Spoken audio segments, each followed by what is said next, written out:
Hi everyone, you're very welcome to our Break the Bias webinar for International Women's Day, and a happy International Women's Day to you all. We are just waiting on people to join now. I see lots of people coming in the waiting room. So I'm just going to give it just one more minute and we'll kick off. I see lots of people are joining now.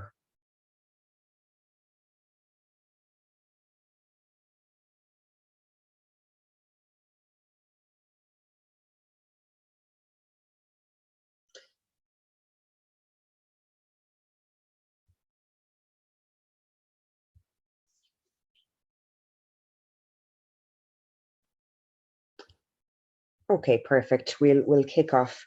So as I say, happy International Women's Day all, and I know we've lots of different people on the call. We have people from the Ireland Fellows program. We have some of the alumni of that program. We have some international students that are studying here in Ireland, and we also have representatives from different organizations and different ministries around the world as well. So you're all very, very welcome. And this webinar is hosted by the Department of Foreign Affairs and the Irish Council for International Students. And my name is Laura Harmon. I'm the director of ICOS.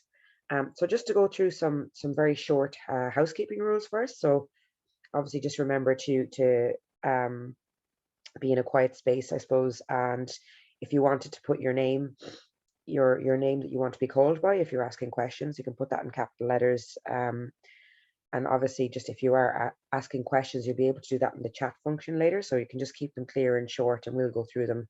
And of course, be mindful to be respectful, of everyone here today. Obviously, it's a very important day to mark International Women's Day.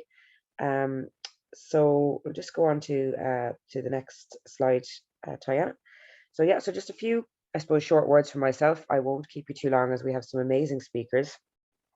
We've got 5 great speakers here today whom I'll introduce you to in a while, and they're all going to do a kind of a 5-minute input each to introduce themselves and to talk about the theme of this year's International Women's Day, which is Break the Bias. And you can I suppose use the hashtag online as well if you want to tweet about this event or join the conversation on Twitter as well. So look, just to introduce myself briefly, I actually, before I worked for ICOS, I used to work for the International Women's Council of Ireland as well. So I suppose would have encountered a lot of, I suppose, the biases that women do face in particular areas, in education, in the workplace, in politics, in business, all across the spectrum. And I mean, I think it's very fair to say that women are underrepresented, in leadership roles across the world in many different aspects. I think in Ireland, about 20% of our politicians, are women, which is obviously, very much underrepresented. I think if you look at areas like health,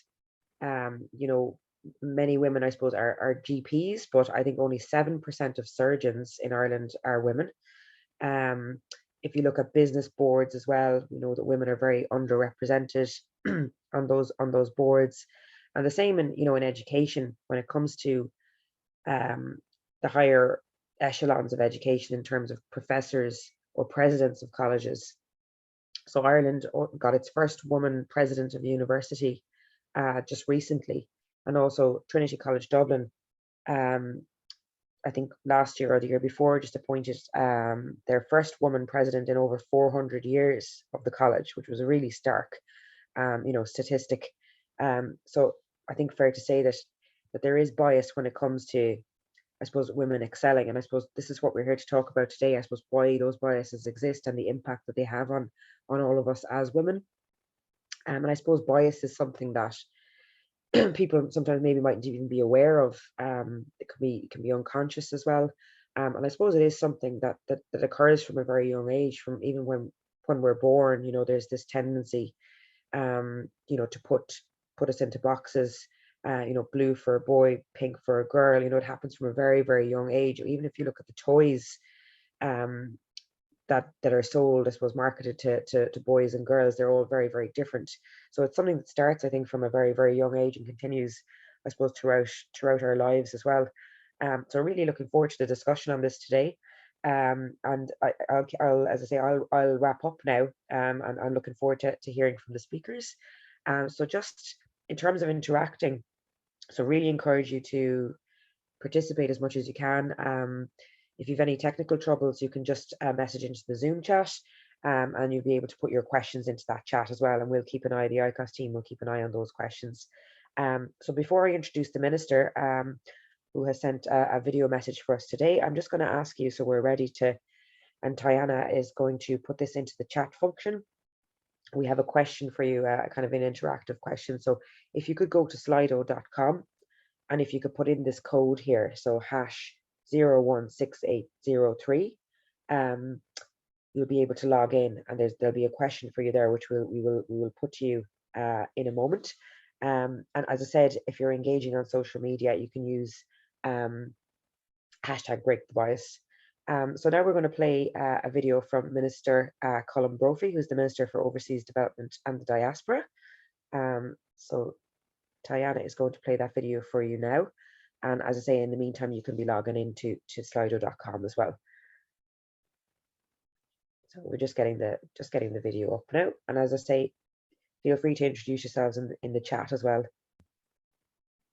Good morning. I'm delighted to welcome you all to this virtual seminar to mark International Women's Day.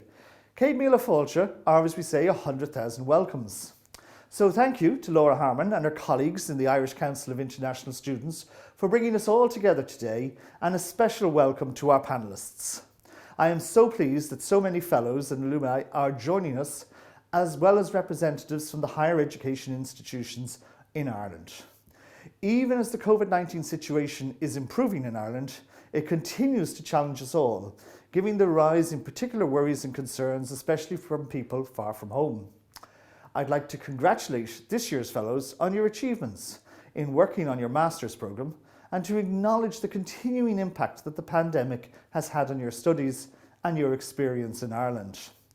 I hope that as conditions continue to improve, you'll have the opportunity to make the most of your time here with us. I would like to recognise Laura and her team in ICOS for their commitment to providing friendly and professional support to fellows. I'd also like to thank the Irish higher education institutions and their representative bodies for their support to the fellows to ensure that the college experience is as positive as possible. Wherever we are living in a vastly changed set of circumstances. Strong support structures are very important at times like these. In this respect, I would like to acknowledge the tremendous work that the fellowship alumni are doing to support each other. An important part of the programme is that the fellows have the opportunity to build positive relationships with Ireland. And I'd like to thank former fellows for maintaining the personal and professional bonds and friendships that you've made in Ireland. The promotion of gender equality is a priority for the Irish government, and we have a whole of government strategy in place, the National Strategy for Women and Girls. A key objective of the strategy is to advance women in leadership at all levels. We recognise that gender equality is both a fundamental human right and absolutely necessary to achieve the Sustainable Development Goals and reach the furthest behind first. So that is why we've made gender equality and the empowerment of women and girls a key priority for our foreign policy. That includes prioritising education for women and girls within our International Development Programme. We are continuing to expand the opportunities under the Ireland Fellows Programme because we are very aware of the fundamental importance of access to learning. Gender equality is central to the design of the programme, as it is developing the potential of future leaders in our partner countries. Our aim is that as a result of your time here in Ireland, you'll be better placed to contribute to your country's effort to achieve national sustainable development goals. So finally, I'd like to take this opportunity to thank the panellists who will generously share their own professional experience with us. This is an enormous amount we can learn from the experience, and I wish you well for today's discussions. Thank you.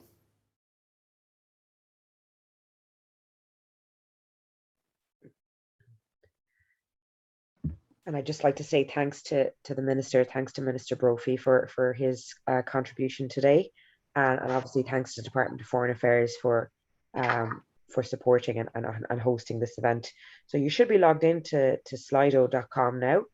And as I say, there's a question there if you want to write your answer, and I'll call out some of the answers. So if you could name one gender stereotype or bias that women and girls encounter in your view? So I'll give it a minute for people to post in their answers, and I'll call some of them out. So if you want to pop your answer in.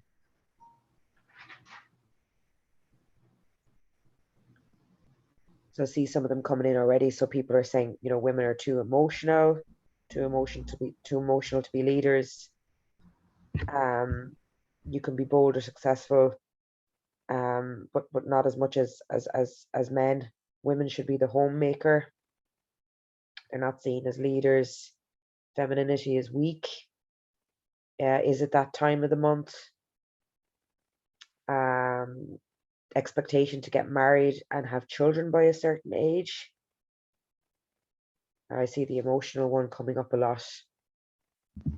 Certainly something that I've encountered too. I'm sure a lot of us have heard that being said about women in terms of emotions, and obviously that affects men too, because of course they're expected to be strong, or that they can talk about emotions. So it certainly affects gender bias affects men too.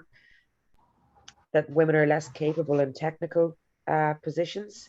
Maybe we often see that maybe with science as well, or maths. Women belong in the kitchen. The women have to choose between a career or a family. So there's often that expectation, or that women have to do double jobs by supporting a family and having a career.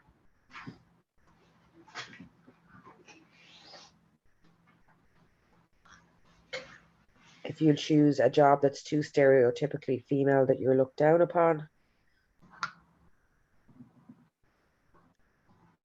And yeah, I'll just give it a few more seconds if other people want to add in more, and I can call them out.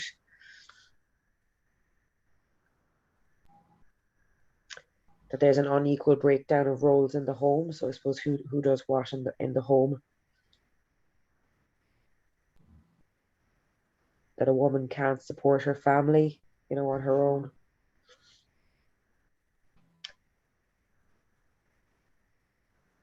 Okay, so we might leave it there, but that's obviously very interesting, just to get the conversation going. And as I say, if you have questions later for our panelists, then you can certainly ask. So without further ado, just give me one moment now. I'm going to get Caroline's bio up. So our first speaker is Caroline Munye, who's a migrant women's health coordinator with Akidwa. So Dr. Munye is a gender, peace and development specialist, and she studied in Kenya, Uganda and Ireland. She started her career in Kenya and worked on integrated rural development programs. And Caroline came to Ireland and she did a BA in development studies. And she went to Trinity College then to pursue a Master of Philosophy in international peace studies, and a PhD in the same area.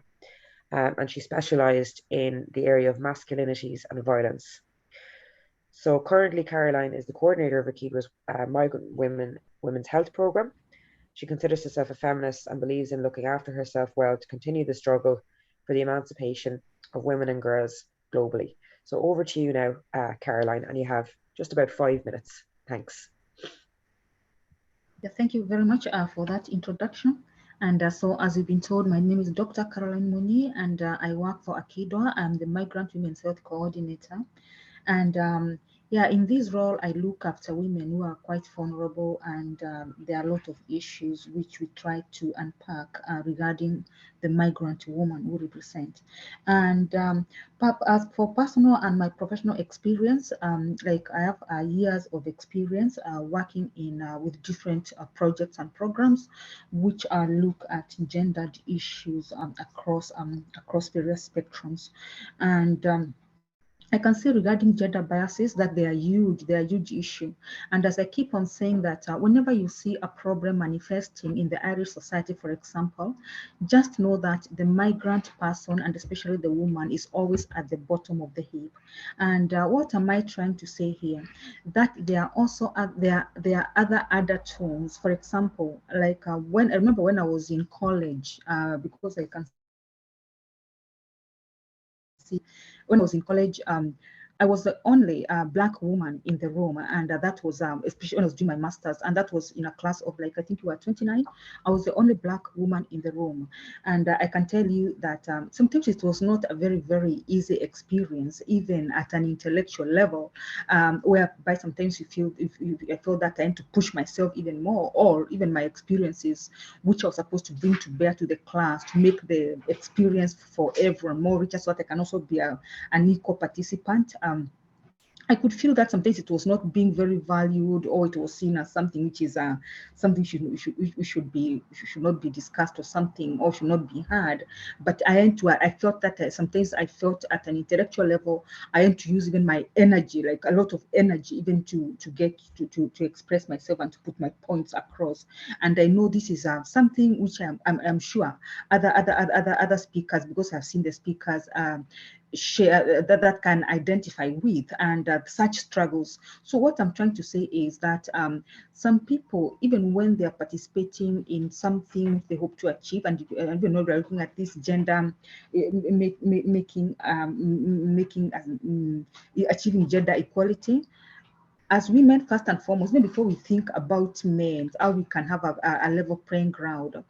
Let's say in a classroom situation whereby some students, especially those coming from the global south, are feeling like they don't belong because maybe they are racial undertones, the class should be encouraged to hold others more, so that we can be shoulder to shoulder, and so that we can achieve all what we came to achieve, and even learn from each other. And you'll be surprised when you open those doors, how much you'll be able to learn and to gain from others.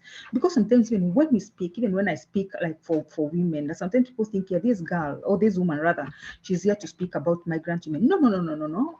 I can speak as well about my Irish women counterparts, who are our fellow women, but also, but there's always that reminder that that you are at a certain level. Maybe you need maybe to keep quiet, maybe your time will come, or maybe when that time comes, maybe you need to tone it down, or maybe stick to this to this stereotype. No, that is not fair, and that is not how we achieve equality. So what I'm trying to say is that we need to look after each other first and foremost as women, even before we think of even how we can achieve a certain level of equality with men, because that is something I feel sometimes even us as women, we are not good at doing. And and I know that if we can be there, it'll be able to say that we are doing something, and we are getting somewhere, even speaking for the other, and not just to be bystanders. And when you see someone is in class, for example, as especially international students coming from the global south, and you think that person is not talking, or maybe does not participate a lot, it's going to come up with ways of ensuring that that person so that person can bring their voice and their experiences to the class, and to feel that they belong, and what they're bringing in is well valued. And as I did my research, it was on masculinities and violence. And as I did that, I remember one day my lecturer urging me that she asked me, Caroline, don't you think there's also a lot of work to be done, even among us women, even before we think of other things? Because even when you look at those stereotypes, the ones we are talking about, some of us women actually are very, very good at putting them forward. We are very good at stereotypes. Yeah, let's get this for this girl, let's get this for this boy. And so what are we trying to do? Or even telling our sons, boys do not cry, and so we also need to, there's work. I know we are getting somewhere, and I know we are somewhere, but even us as women, there's work which we need to do. And for those involved in international education, for international students, there's a lot of work to be done. And so that some students in the classroom are not left behind, and they can feel they really belong, so that there will be that equality of opportunity, so that those opportunities which will be available, or education which is available, and it will translate to equality of opportunities, because we start failing from the classroom. And that is why you see that you have a lot of international students who are very, very well qualified, but they cannot get jobs in the Irish labor market because of lack of equality when it comes to opportunities. And so that's my brief intervention for now, and I'll see you later during the panel discussion. Thank you. Thank you very much, Caroline. And there was so much I think that we can all relate to there, and looking forward to, I suppose, hearing more from you in the panel discussion. So our next speaker is Benna Lowlam, and I'm just going to get Benna's bio up. So Benna is project coordinator for the Embassy of Ireland Karamoja Bursary Programme. She has a bachelor's degree in education from Uganda and a master's in education, leadership and management from Trinity College Dublin. And she was on the Ireland Fellows Programme in 2020.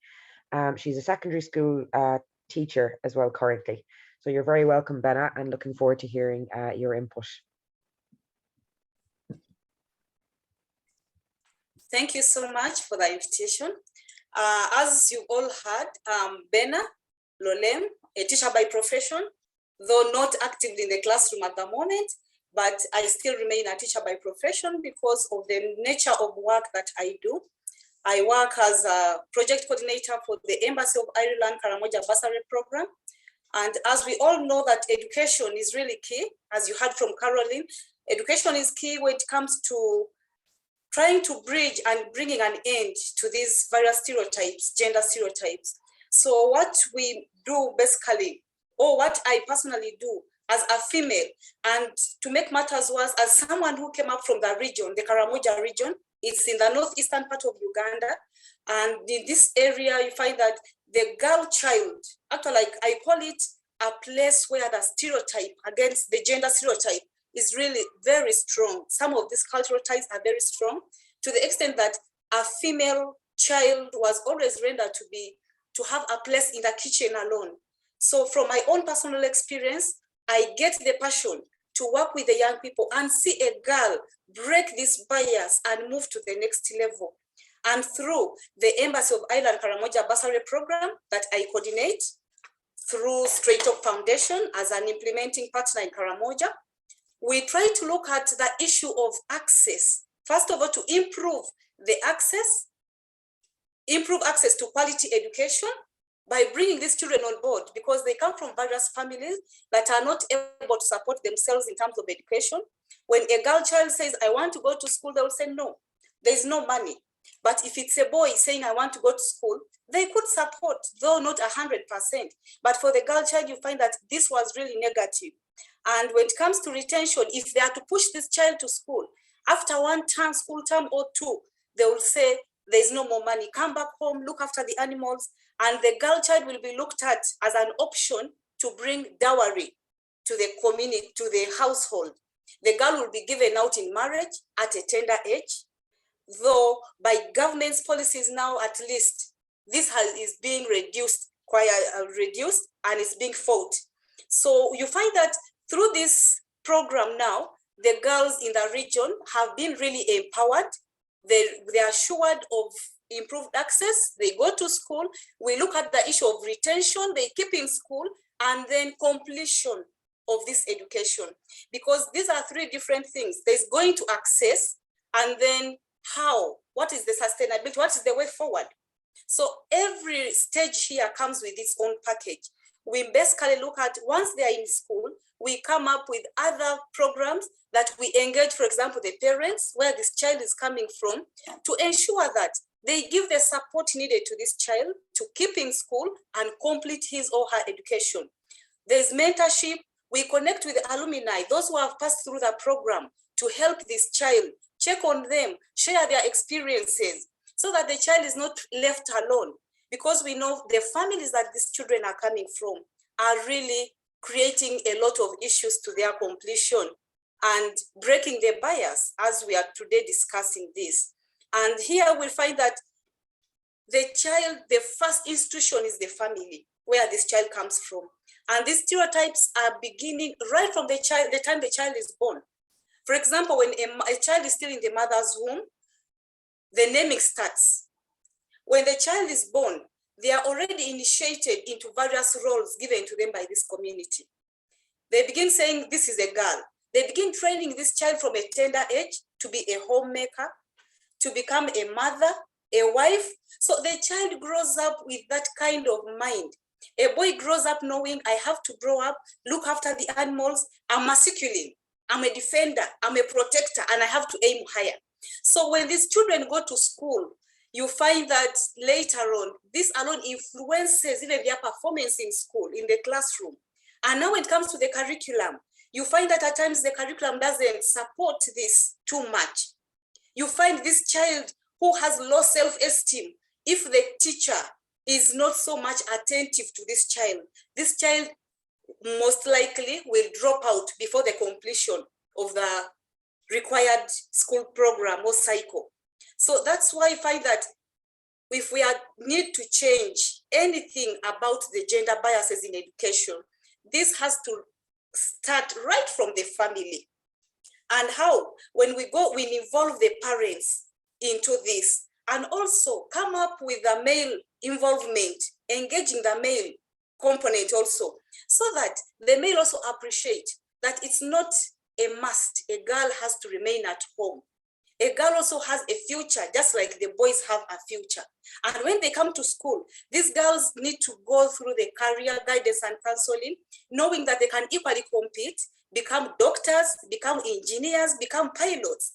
Because you find that when we interact personally, the nature of work I do, when we interact with these girls, you find that someone tells you, I want to become a nursery school teacher. I want to become a primary school teacher. I want to become a nurse. All the statements, you can interact like with 10 girls out of the 10, you find 7 telling you that. So it means society has done a lot to these girls. They don't aim higher. It has influenced their thinking and decision making. And at the end of it all, this reduces them and they fail to compete. So even when you take them to the next levels of higher education, this same girl will go ahead and get a course that will lead to a smaller pay. When they go to the job, to the workplace, these girls will fail to compete with the men. They will always feel, no, who am I to speak in public as a woman? Who am I to lead an organization as a woman? I'm supposed to be below the men. So education has a key role to play. And we are really grateful to the Embassy of Ireland Karamoja Bursary Program, because to date it has tried to bridge the gap. Many girls are now getting into school and they are trying to reach up. We have a number of girls now at the university in secondary education compared to the boys who had previously dominated the education sector. So this is trying to bridge the gap. And when these girls complete and graduate and come back to our communities, so they become as role models. And that's why, with me also coming from the same region, through education, I'm now able to break the bias and say, yes, women can make it. And when these young girls in the program that I coordinate look at me and I talk to them, they say, yes, our own is speaking. She managed to reach a master's level. So which means it's not a male dominated area, it is for girls. So I think we also have a lot to do in terms of education, right from the classroom. The teachers need to be sensitive when it comes to handling students in the class, because there are those girls who are quiet because of the family background, the nature they are brought up from. So they will fail to answer. It goes back to the teacher to identify these children and do a lot of work in terms of mentoring them. And also to mentor them when it comes to which nature of courses they need to do in future as they grow up, as they complete their studies. So we have a lot of work to do in terms of breaking the gender bias, and education is really key in this aspect. Thank you so much.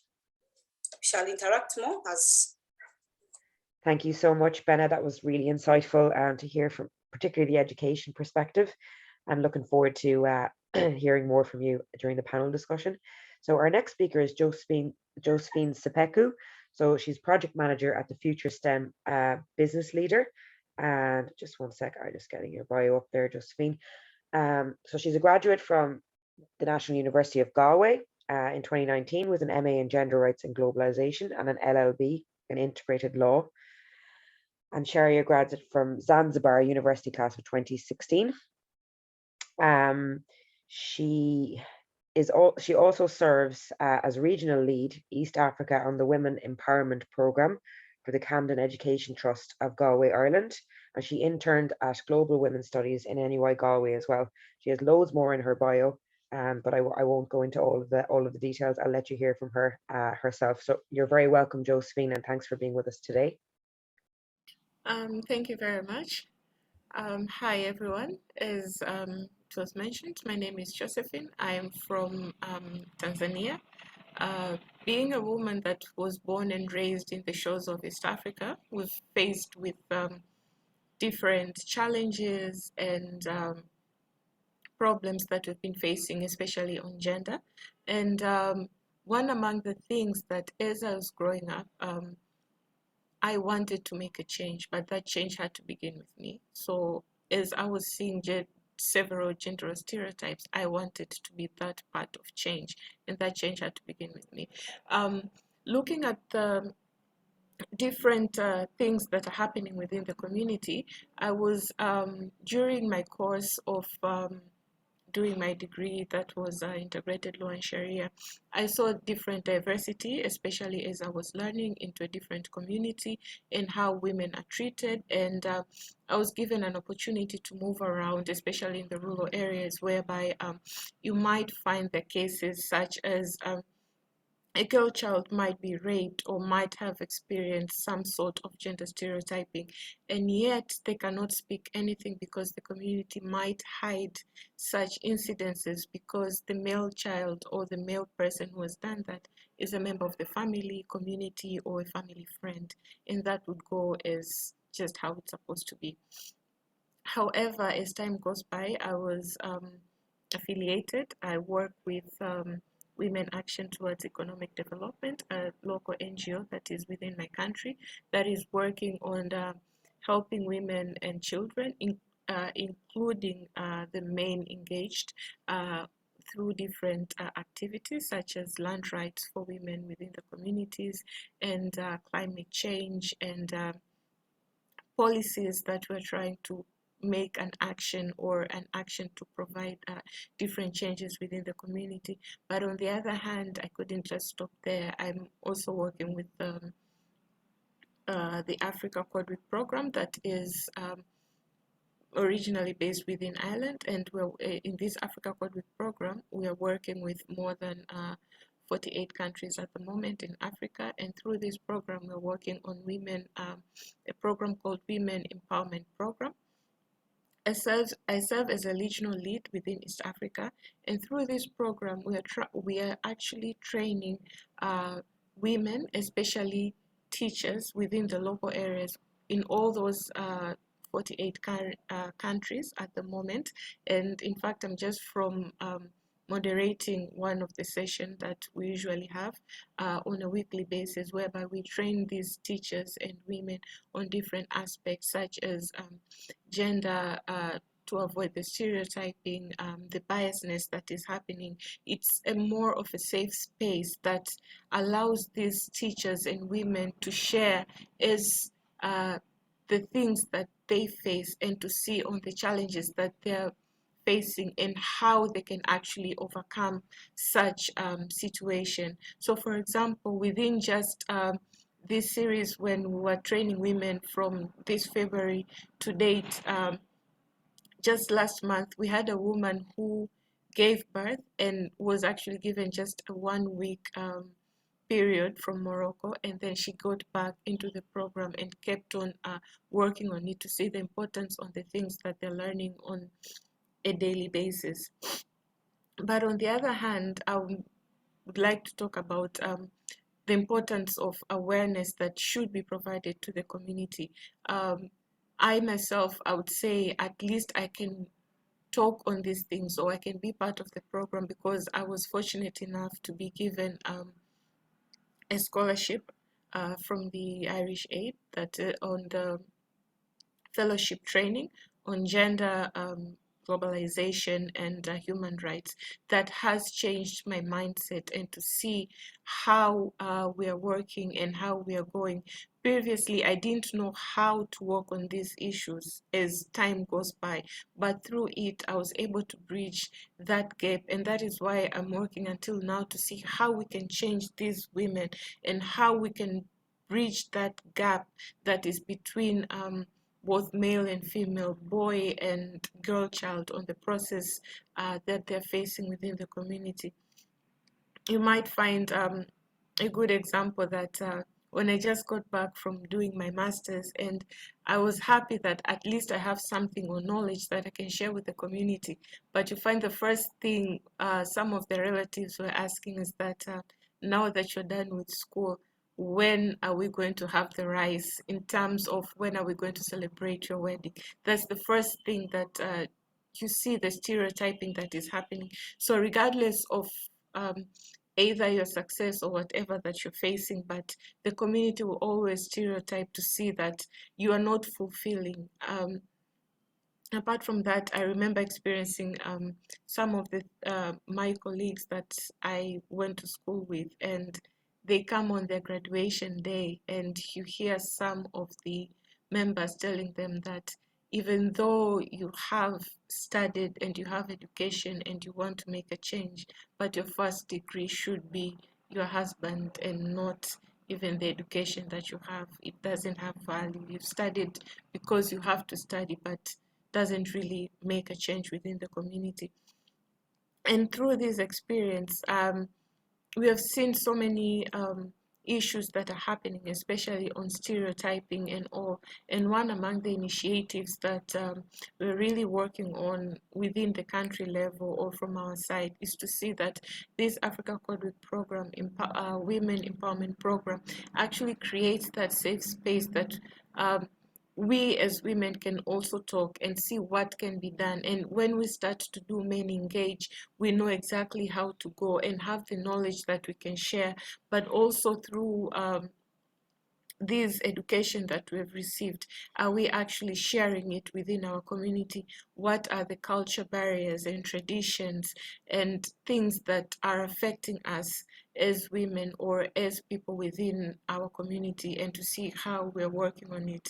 And today I would like to even call upon an action. I'm inviting all the women that are here today, if they'll be interested, if they can join within the program, to see either how they can benefit and see how they can work on it, but at the same time, if there are any changes that we can make.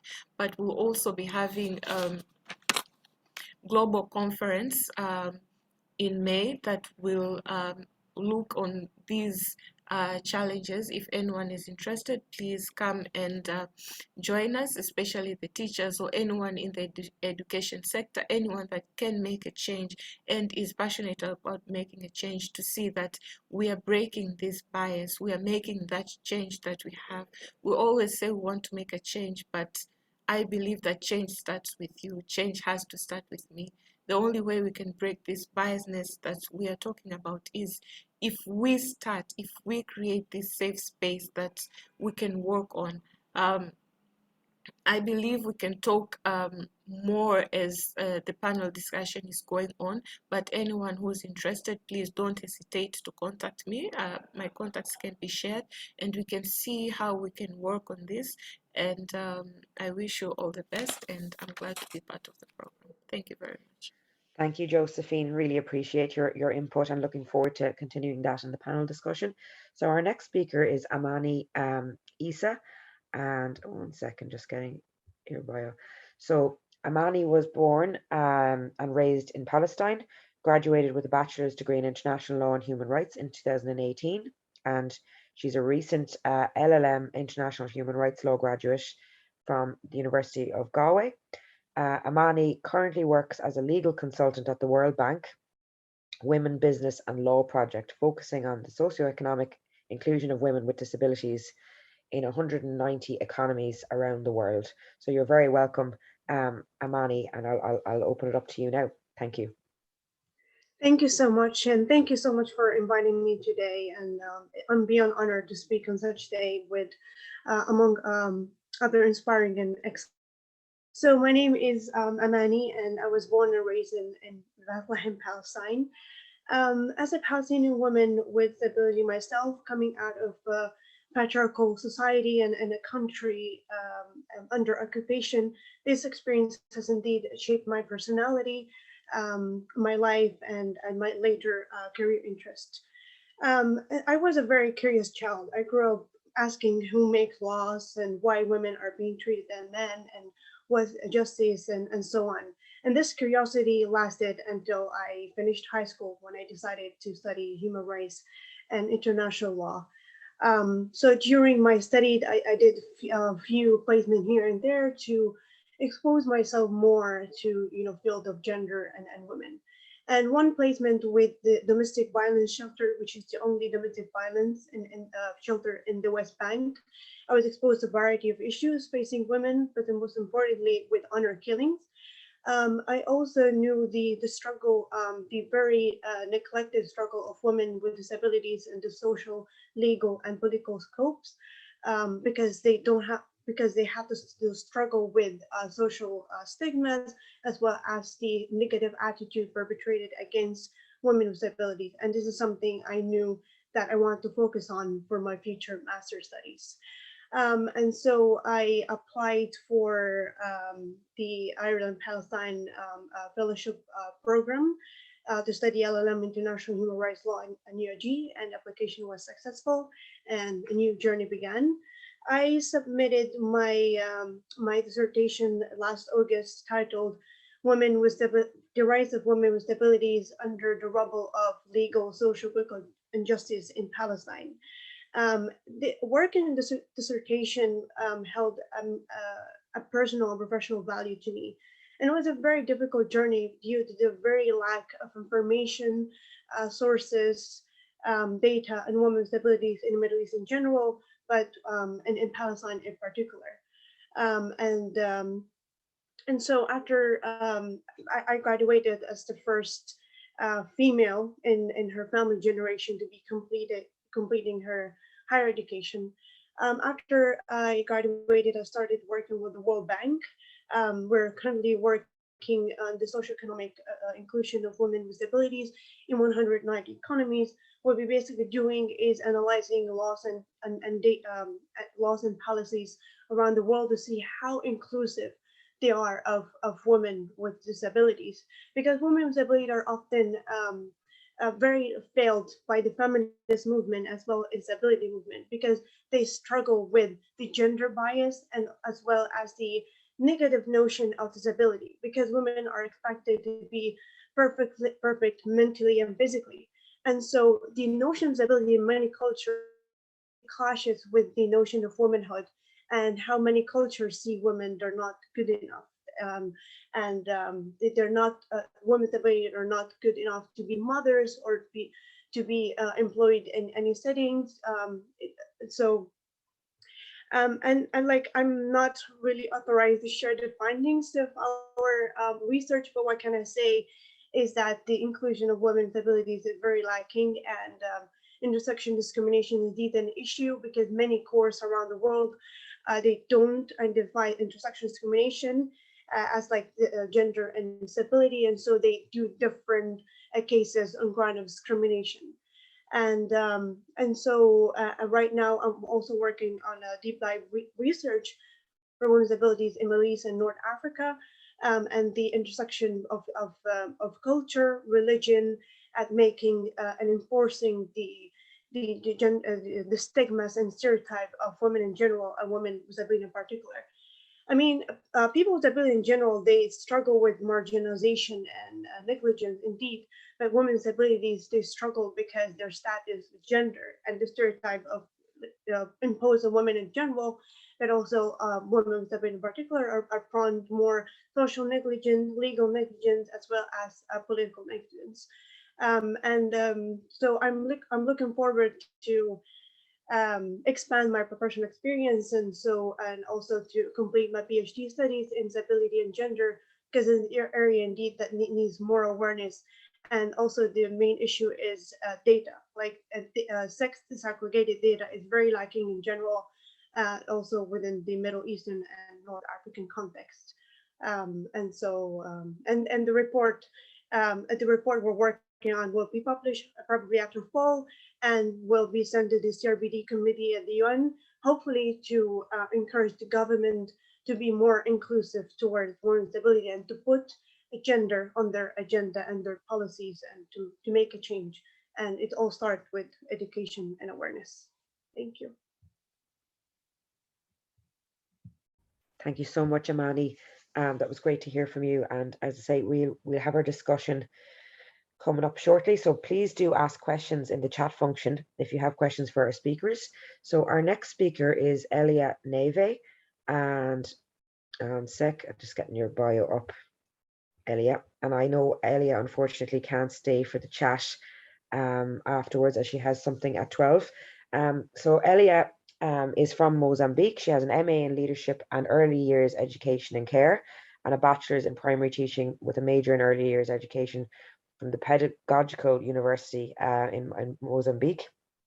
She worked as an early years practitioner for 3 years, and while she was at university, she worked with children from her community to help them with homework and any academic problems that they had. So you're very welcome, Elia, and I'll pass over to you now. Thank you. Thank you. Good morning, everyone. It's an honor to be part of such an important cause. For this webinar, I will not speak about my own experiences with gender bias and stereotypes. Rather, I decided to bring a reflection that stems from my personal and professional experiences.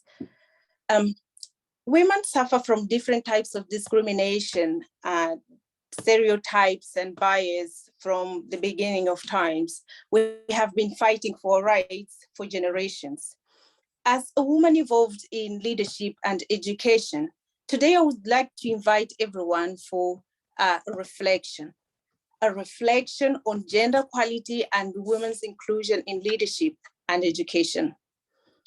The questions I would like to bring are, to what extent the fight for the seat at the table is effective for eliminating stereotypes and discrimination?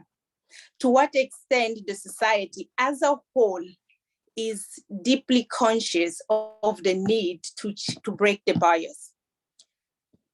And women have been, as we have been fighting for our rights, we have made a lot of progress. And the question, another question I have is, if we have a world that is with equal representation in leadership and decision-making positions, will this automatically mean that we have a society that is free of bias, stereotype, and discrimination against women? Is the solution of breaking the bias at the surface in leadership positions and workplaces, or down at the foundation with the community where we have our first education? Well, according to Vygotsky, learning occurs in social interaction with peers and adults. Knowledge, beliefs, and visions of the world are shared from generation to generation within cultures. So to understand the psychological, we must first examine the human existence in its social and historical aspects, not only at its current surface. In this context, if we want a society that values diversity, a society that promotes equity and inclusion, we must invest in education, formal and informal, that is truly free of bias and stereotypes that we do not want. For instance, in Mozambique, where I come from a very young age, girls are taught that they should learn to take care of families, which means taking care of home. In my culture, Shangana tribe, there is an even more peculiar practice that girls and women should kneel down when talking to men as a sign of respect and good manners. And it still happens to this very day. Now, what are the boys and girls in such cultures are being taught? Will not these boys grow up thinking that they are far more superior creatures than the girls? When at a young age, we teach that there are colors for boys and colors for girls, that there are toys for boys, toys for girls, that the boys are stronger than girls. What should we expect from these children when they grow up? What impact will these have in their professional choices? As an early years professional, I think that it is time for us to stop for a minute and check our progress in a world free of bias. Make sure that the community is aware of the gender equality and the importance of nurturing boys and girls to be whatever they may choose to be. The early years is considered the most important stage of life. It is in this stage that we have our first contact with the world that is going to nurture us for the adulthood, for the tomorrow's community, tomorrow's leaders. So the early years sector plays the role not only to teach and nurture children in school, but also to advocate for equal rights and promote equity and inclusion as they work closely with families and communities. What we have to bear in mind is that we are creating the leaders of tomorrow. In order to lead others, one must first lead oneself. Leadership is not a position. Leadership is about motivating and influencing others. Let us teach the young boys and girls that everyone is worthy of dignity and respect regardless their gender. After all, leadership starts from within. Thank you.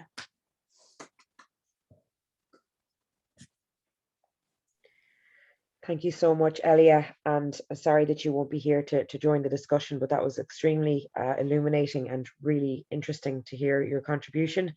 So our last speaker, last but not least, is Jennifer Treadwell. And Jennifer is the Vice President for Welfare and Equality at the National College of Ireland Students' Union. Jennifer has been a very active member of her college. She was a class representative for 2 years and a student leader for 2 years, as well as the Irish Culture Society's president. Jennifer strives to provide a good student experience for all by putting on different wellness weeks as well as campaigns in her college. So you're very welcome, Jennifer, and thanks for being with us today. Thanks so much. Thank you so much for the invitation. It is really such an honor, and especially to be on such a great panel as well. It's so good to hear kind of different perspectives as well. So I suppose what I'm kind of going to touch on really is just the student perspective. So even throughout my experience, so I did business studies here in NCI, and it was quite equal in the sense that there was equally the same amount as women as there was men. But then when you look at the likes of, say, computing or the likes of engineering, it is so predominantly male. And I think this is where we kind of really need to tackle these barriers of engineering and computing is not just a male subject. Women are just as capable of doing these subjects as well. And I really think we need to break that barrier of, oh, it's a male dominated area. It's not, and it can't continue to be this way. Women are just as strong as men. Women know as just as much as men do. So I really think these barriers need to be broken down.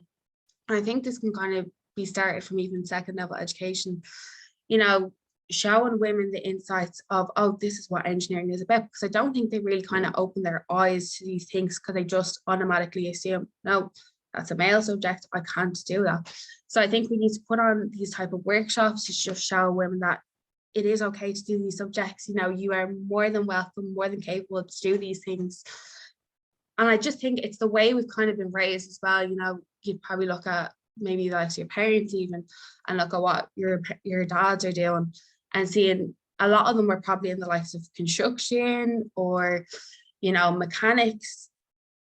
But then you look at your mothers and, you kind of look at them, they might be like nurses or they do office jobs. And I think we need to evolve with this. We really need to show that women can do, what's the word for it? Women can do these like handy jobs, fixing a toilet if a toilet needs to be fixed, fixing a cabinet if a cabinet needs to fix. We shouldn't just rely on men. Women are just as capable for doing this. And even the likes of nursing, a lot of nursing programs that are going on in Ireland are predominantly women. And, we need to just change this, and we need to just say it's okay for men to do these things as well. I think people kind of look at women as if, they're caring kind of people. And, if someone's sick, go give it to your mom, go give it to your sister. Whereas they never kind of go, oh, brother, can you kind of help me out with this, or dad can kind of help me out with this, they just automatically go to the women. And I think, you know, we really just need to change this and just start from the bottom. Like, you know, the panel has said, it really does kind of start from the early years and up, and what we are kind of raised with. And I really do think we need to kind of change how we think about these type of things. And even, you know, within college, you see a lot of like period poverty going on, and it's such a sad thing to see that this actually happens to women all the time. And I know within our college, it, you know, products weren't provided often or like throughout the college. So that was something that I was really passionate about this year. I was like, I really want to do this, and this is something I'm going to work on.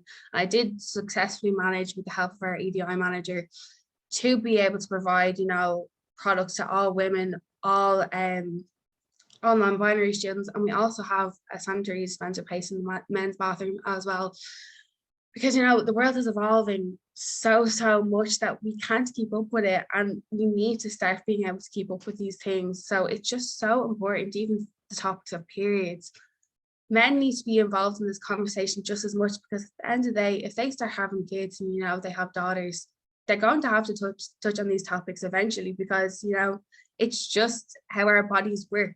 So I definitely think period poverty needs to be talked about so much more as well, from men as well. And they need to be involved in these conversations. And it's so sad that they're not involved enough as it is. And even if you look at the likes of, say, sports as well, I know from a young age, I was kind of like, I was involved with dancing. But then I saw my brothers were doing football, and I was like, you know what? I don't like dancing. I want to do football as well. And even going through the academies, there was one other girl there with me. And I just kind of looked, so I was like, am I normal? Like, why is there only one other girl here, but there's about, you know, 50 other men, well, not men at the time, boys at the time, you know, running around this field with me. Like, where are the rest of the girls? So even from a sports perspective, you know, we need to get women involved in these sports, you know. And even when I tell people, you know, I used to play football when I was younger, they look at me kind of be like, really? Like, you played football, did you? Like, so you know all these kind of rules and stuff. And they're so shocked and surprised to hear that I used to play football. But it's like, why is it such a predominantly male sport? Like, women know how to kick a ball, we can kick a ball. So why aren't more women involved? I just think it's something that needs to be tackled. You know, you need to just throw women into these things. And that's why I love with USI and the Union of Students of Ireland. They do this event every year called Women in Lead.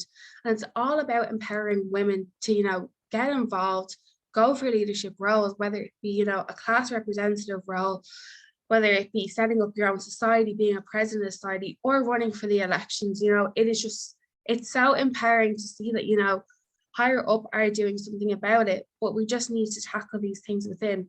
So even within our own college, we do an event, we do it about once a semester, and it's called Women Supporting Women. And we look at all the different areas throughout the college. So we've done it in business, we've also done it the women in STEM, so the likes of the computing. And even they've kind of said, you know, in their own experiences of going through college and going through masters, it is predominantly male. And we just, I would love so much to just see so many more women involved in this. And it's just, we need to kind of tackle the stigma of you know, computing is a man's subject. Like, it's not at all. So I really want to thank you all for taking time to listen to me. I will just sum that up quickly. But yeah, I'm really so thankful for this experience now, to even talk on behalf of students, even within my own college. And even, you know, running for elections, like running up against other males, and sometimes you kind of think, oh, okay, you know, I'm going up against a man, like, oh, I really need to kind of up my game. But that's not at all. Okay, he's a man. Okay, so what? It doesn't mean they're ever better. I mean, you know, I've actually gotten into a few arguments with a few people about this. You know, just because they're a man, it doesn't mean that they're going to be better at the role. It means nothing at all. Women are just as powerful. And this is where we need to stand up and rise together and show that we can be just as good as males. So thank you so much for the time, and thank you so much for the experience again. Thank you so much, Jennifer. That was really insightful and great to hear about all the work that you're doing in NCI to support women and to support students. And certainly, you know, I would definitely share a lot of your experiences, I think, in terms of biases that you've experienced yourself. So really thank you for that, and it was great to have you here today. So I believe we are going to use Slido again now. So if I know that Tiana has put it into the chat with the code if people want to log in. So if you had to choose one word to describe a woman, what word would you choose? So I'll give people a few minutes to start putting in their answers, and I'll call out some of them in a while.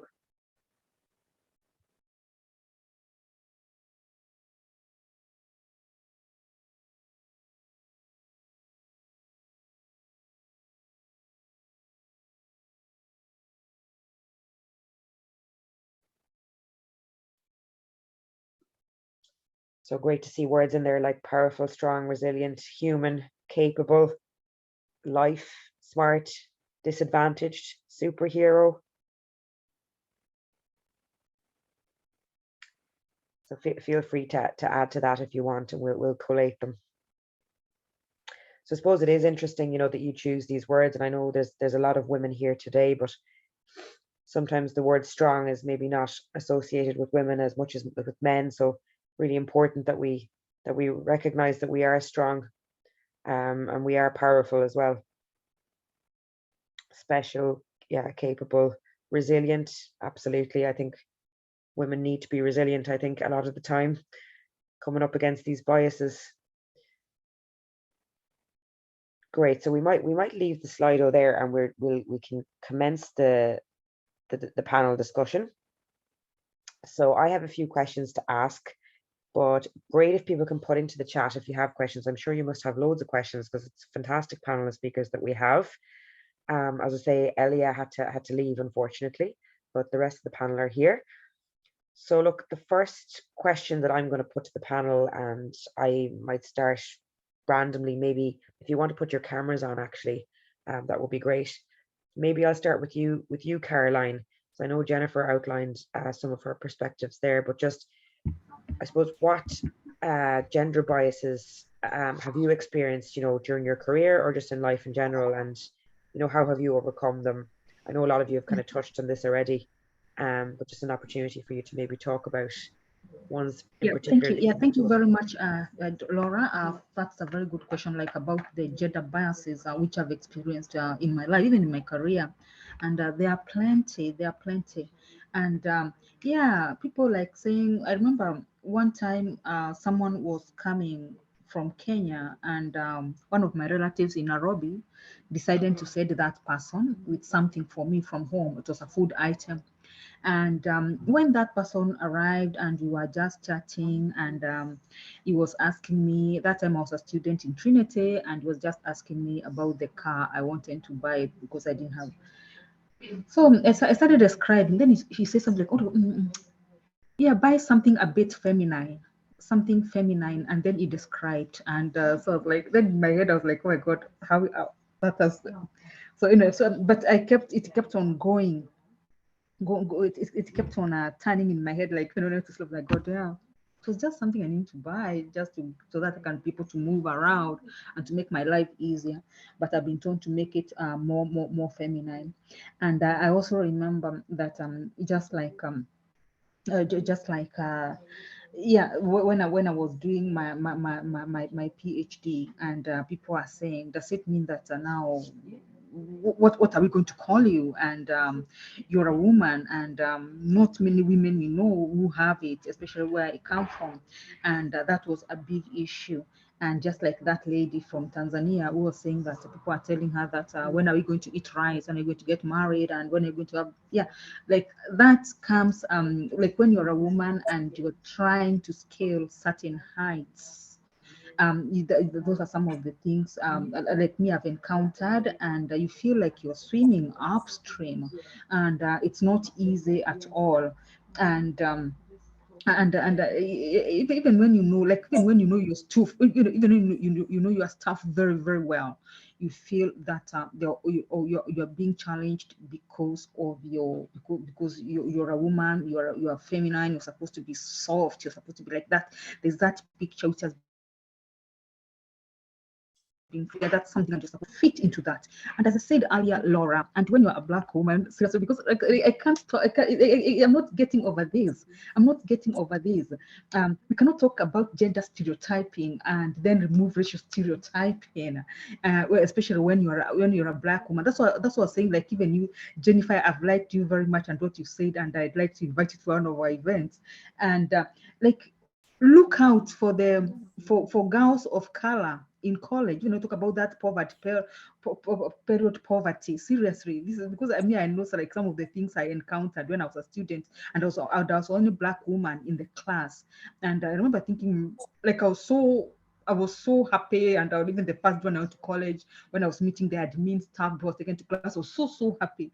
But when I was going home in the evening, I was like, oh, I have to go back there tomorrow. And then I had to keep on going and going through that small something or big something. And I know how it impacted. So I'm saying that we are talking about gender stereotyping. We are talking about gender equality, but let's also think about racial stereotyping so that you can get better outcomes. And because to me, I know like that is a huge thing. And no matter how much I try, because I'm really trying not to talk about it, I can't. My mind is stuck somewhere. I'm trying not to talk about it, but I know that sometimes we get a bit of power when we name it. And yeah, because you have to put an end, because like even you see that because I've said that there's this we are able to go to school, we get our degrees, and we get like, look at someone like Bena. She's a world teacher.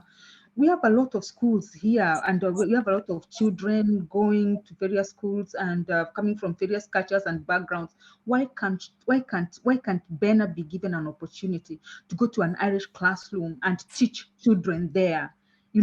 They can get a lot from her. There's so much they can learn from her. Why is she not getting an opportunity to go into a classroom and stand there and share her wealth of knowledge in an Irish classroom?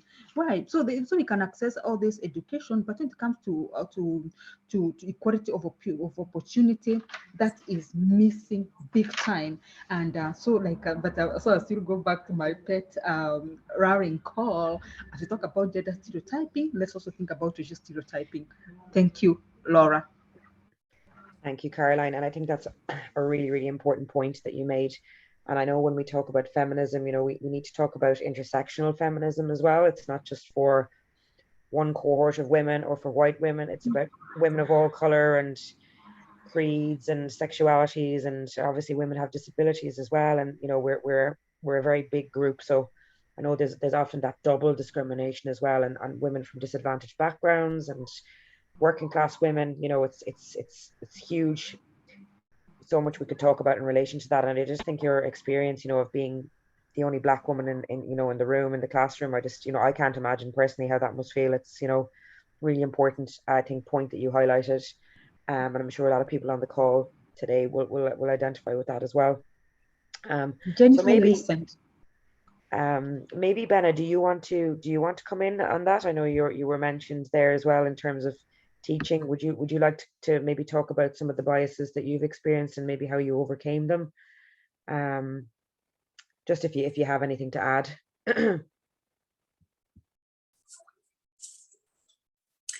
Sure, Laura.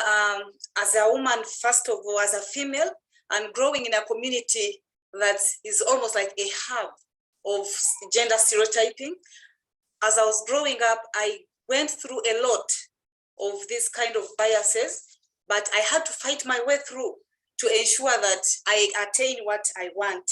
And with the support of others who are successful, I had to say no. I have to be like so and so, having the mentors ahead of me. So people that I looked at as role models. But some of them were growing up, going to school in male-dominated classrooms, first of all. That thing always tried to pull me back. But with the role models that I always looked upon, I said, no, I have to aim higher. For example, when I was at secondary school level here in Karamoja, we were only 7 girls actually, among 45 boys by that time when I was doing my secondary. right from A level, class 5 and senior 6, going to the university. So in class, the boys would always bull us. They would refer to us as, you big-headed girls. Why are you still in class? Your friends are already home. They are making babies. What are you still doing here? You want to compete with us? So that kind of thing would at times bring you down. And when you're given class assessments, you work hard. At times you're announced as the winner in class. Then they would come back. Instead of saying, Bena, can you share with us, please discuss with us this topic? How did you make it? They would instead come and say, now you're here claiming you know more. You want to be like us. This thing is for the boys. So such things would always like try to pull me back. But when I reflect where I want to go, and with support of others, because I would have, personally, I had a female teacher that I would always look upon. Each time she comes to class, telling us stories of how she went to university, I was like, no, I want to be like this female teacher. I want to stand up and also be in front of others and speak. So this thing always kept me moving.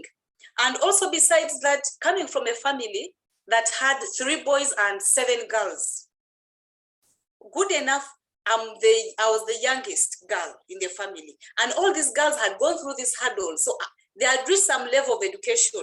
So this motivated me to say, no, who am I to drop out? Even if I'm being bullied by others, I need to work hard. I attained that degree like my elder sisters. So this kept me moving and moving. And when I now joined the current organization that I work for, working with these young people, I realized that, yes, I still have a role to play in society, so that these young girls also look at me as a role model so that I move forward.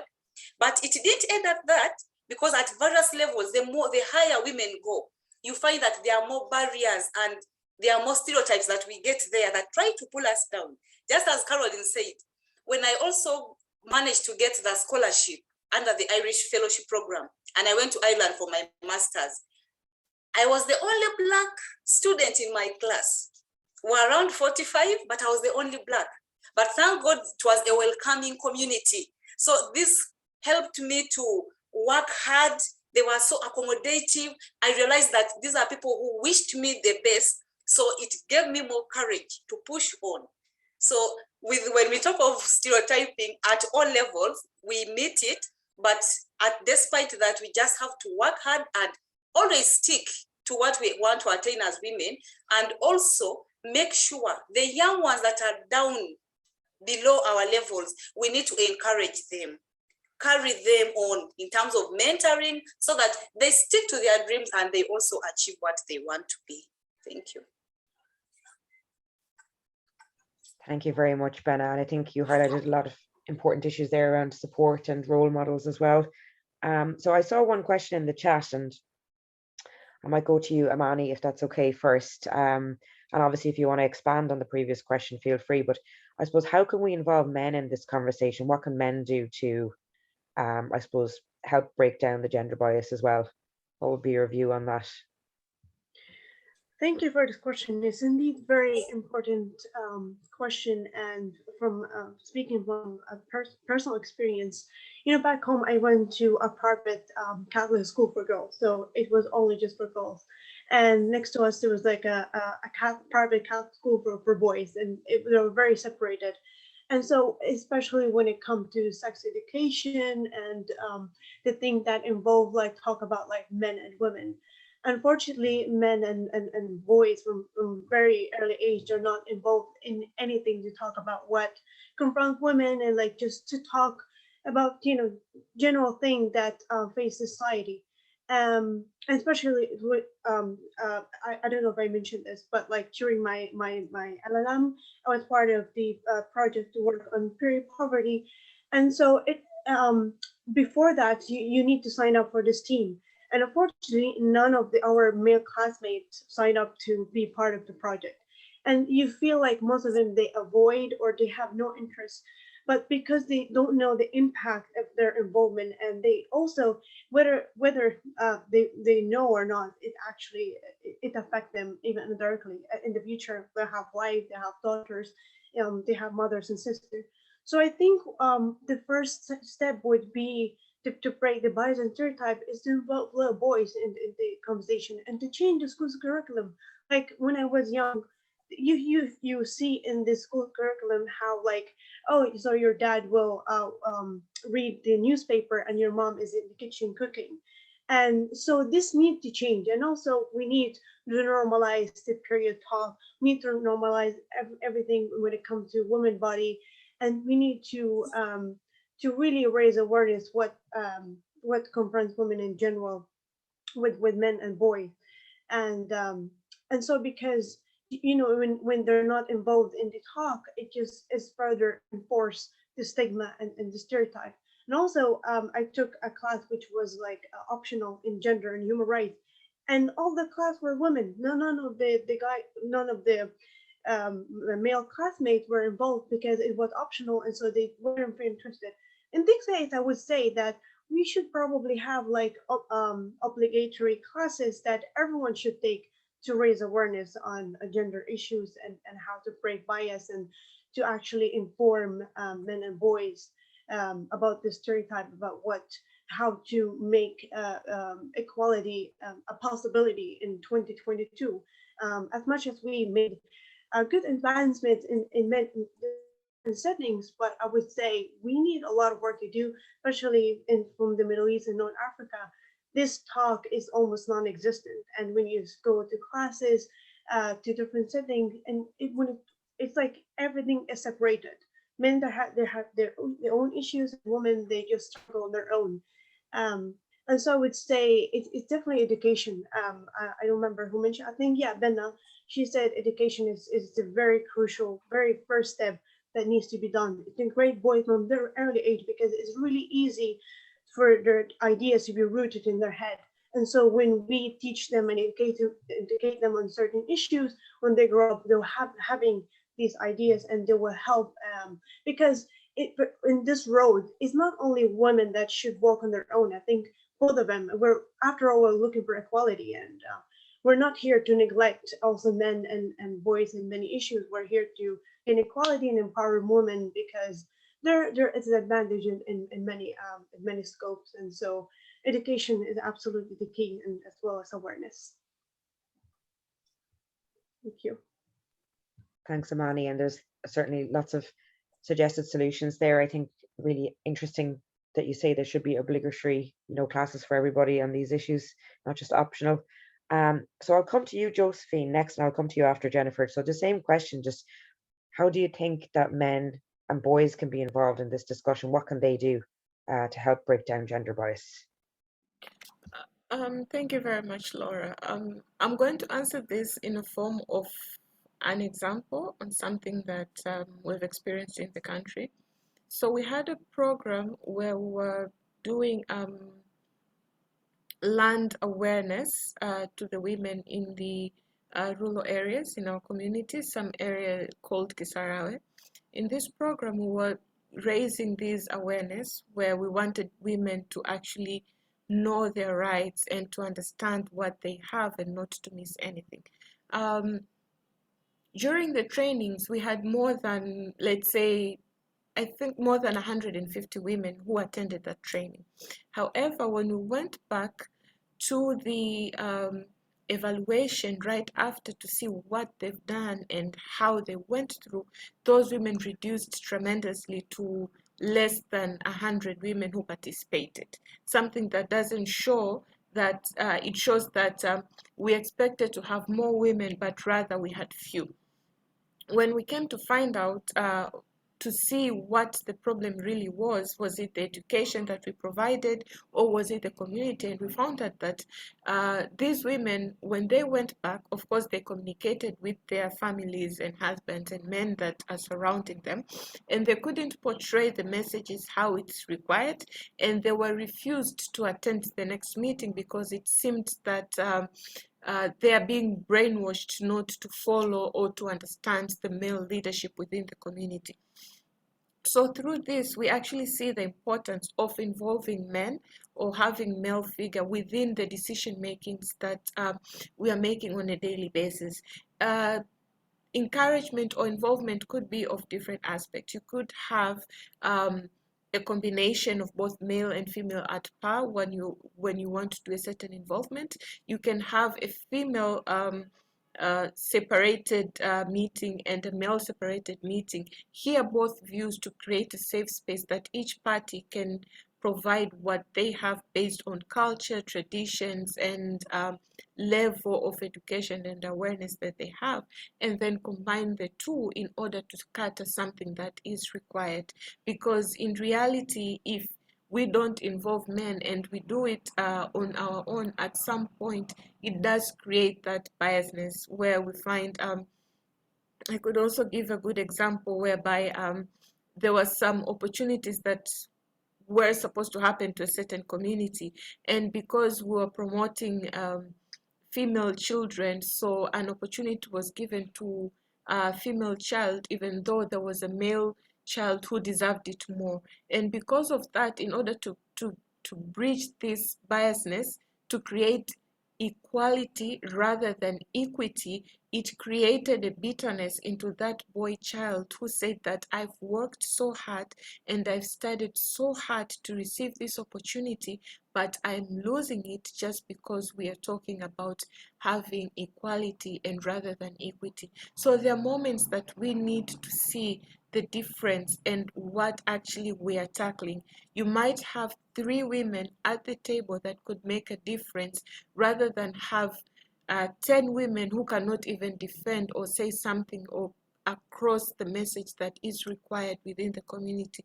The question is it about numbers or is it about the quality and the quantity that we want to achieve as women or we want to achieve within the community?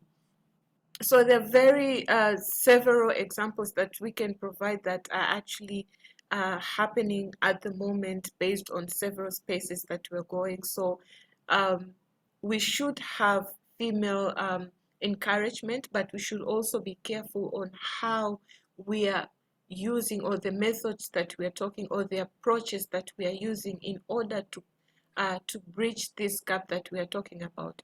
Because at the end of the day, if we create a bitterness, we are going to create another space that we have to follow at the end of this feminism. So bringing another wave. So you cover one wave, but we are going to bring another wave if we're not careful on what we are going to do or on the approaches that we're tackling in order to cater the problem that is already existing at the moment. Thank you.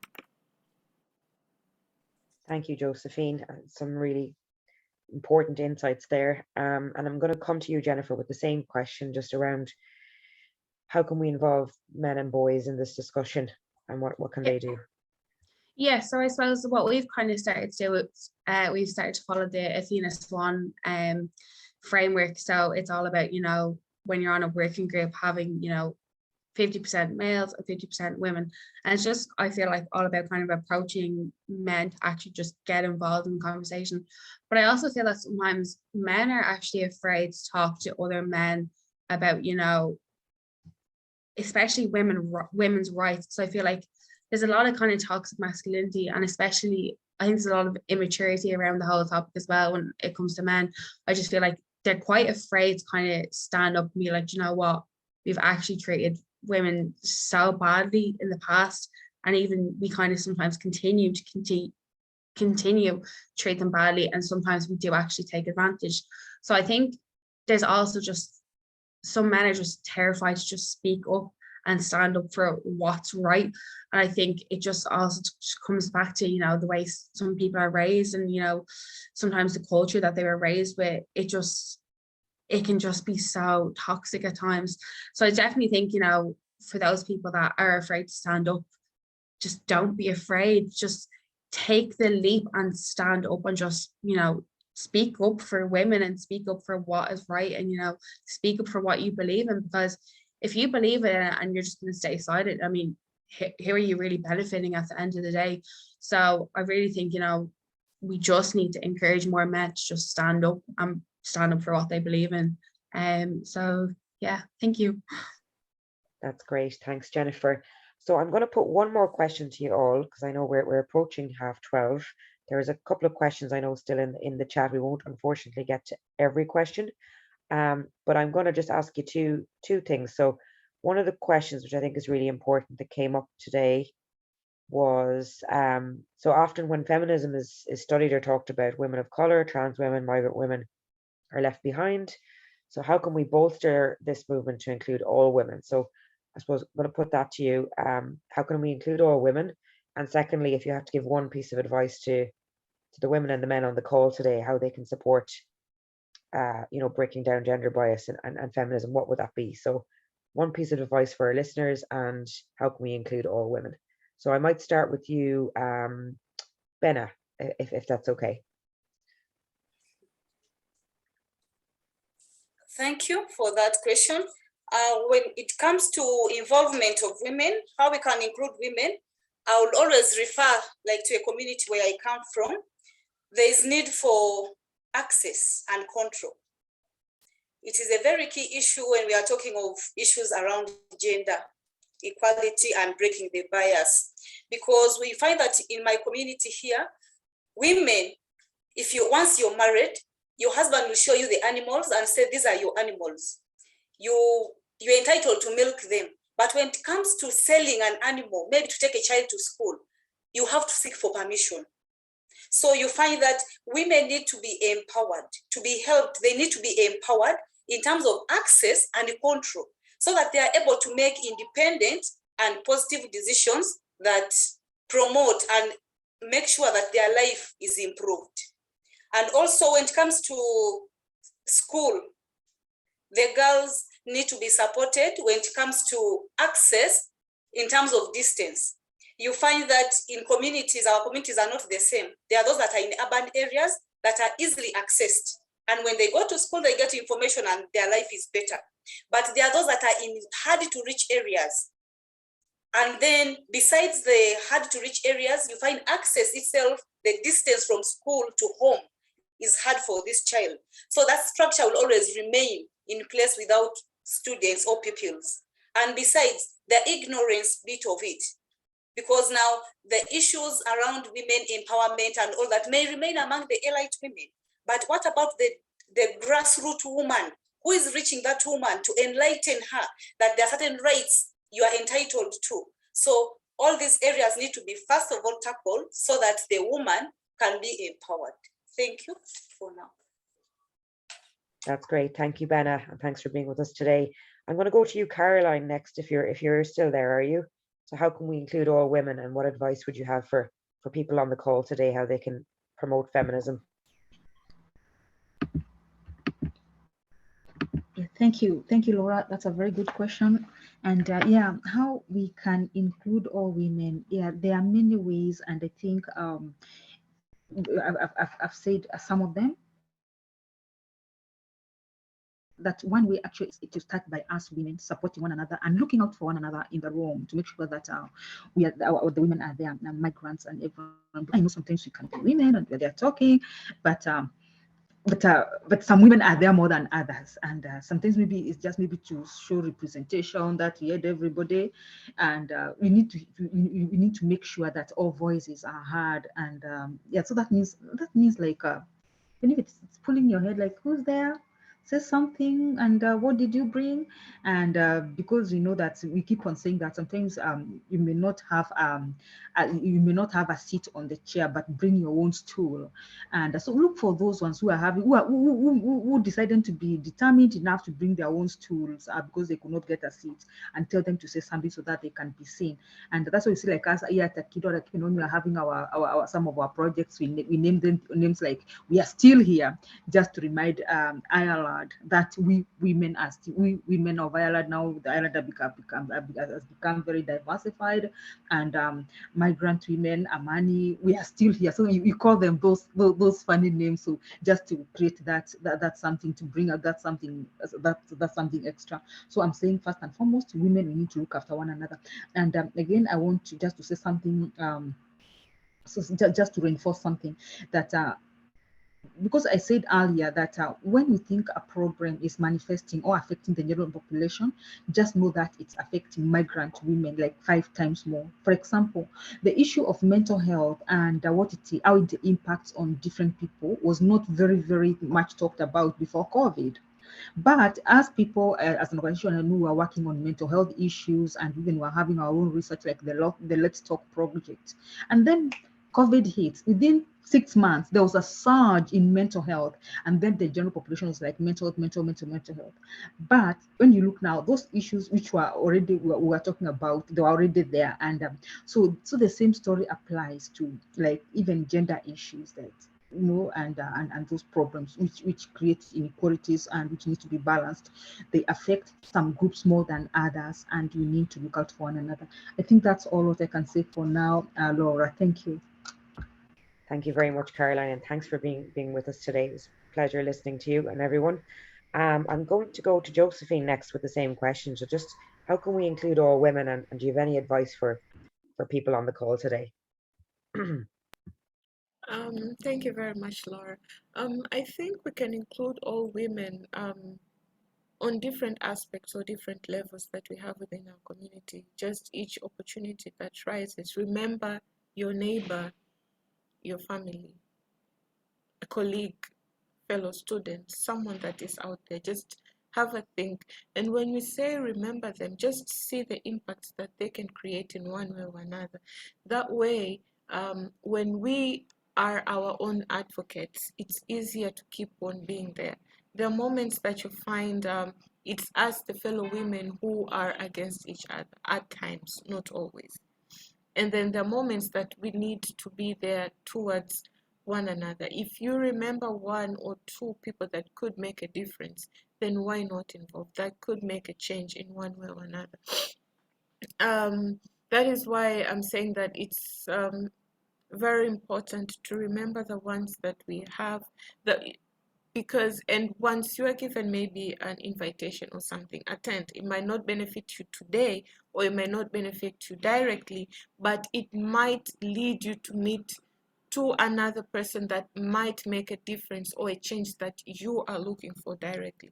There are moments that we women ourselves lay back on such things because we don't believe in ourselves. We feel like we don't deserve it. We feel like we are not sure of what we are going to say, or how we are going to act, or how we are supposed to act. But also, let's start from the grassroots.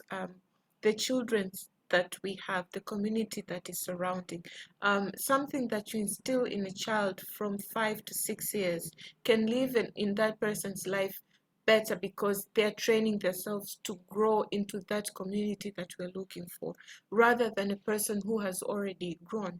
But also, if we teach our male child or children to respect the females that we have, they could also propose on the things that we're working on. I like going different by giving vivid example, because this could actually touch one person or another. The program that we're working on Women Empowerment Program, even though it's a whole female-based safe space for women, but we actually receive support from men who are actually behind the scenes on the technical parts that we cannot receive, or on the information that we might not have, or on the access that we may not have. So that also make a difference. That is why I keep on calling anyone who's interested, please join.